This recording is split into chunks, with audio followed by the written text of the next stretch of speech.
Hey guys, welcome to the first part of two parts of Robinhood tutorial.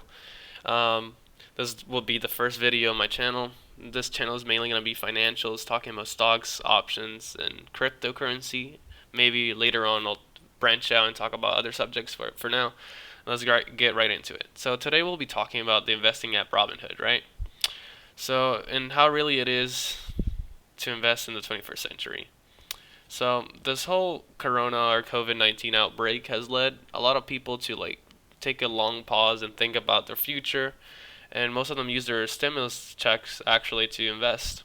And Robinhood saw like 600% increase in like investments throughout this whole pandemic. So that's pretty good. So the reason why I kind of like Robinhood a lot is because they don't have any broker fees, so they don't charge you when you buy a stock or when you sell it. There's no extra fees like that. You pay the price that the stock actually is, and then when you sell it, you keep all the profits to yourself.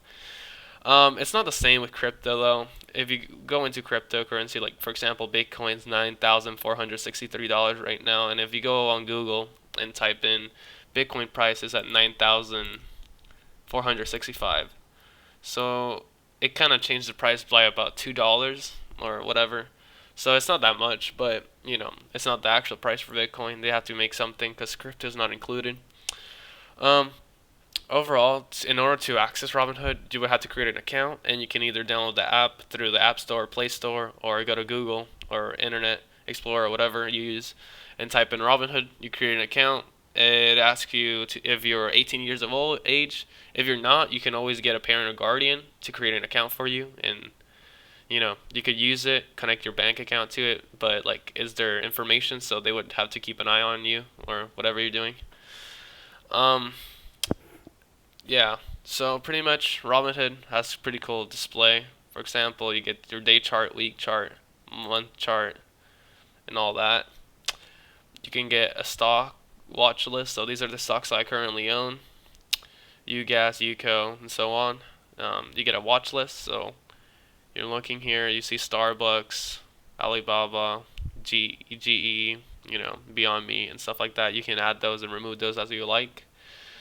In order for you to, actually add a stock to your watch list, you just type in the stock you like. For example, T for AT&T. You click AT&T, and it says here remove from watch list because I already currently have it added. And this would say add to watch list, and you just click and you get it in your watch list.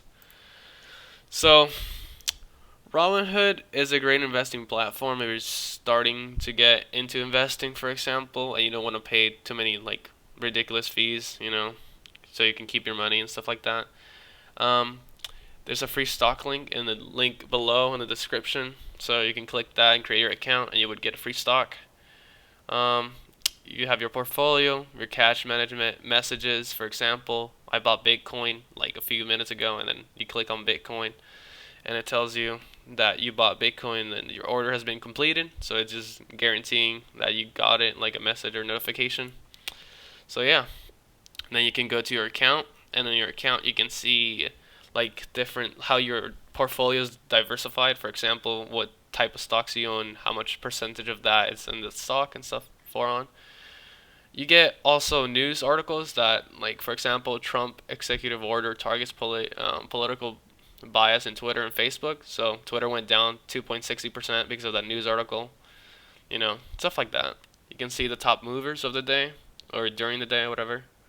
Um, Me personally, I enjoy Robinhood on the platform, like on the web extension, because you can do more stuff. For example, you can go to a stock and you can expand it, and it gives you the ability to add indicators. For example, the RSI and MACD, MA line. You can add them here, and you click them, and it's a great help, honestly, because on the mobile app, the only thing you see is just this chart, and it's not very helpful. You can change it to a bar chart, but overall, you don't get any indicators or anything. So I'd rather use my laptop for it.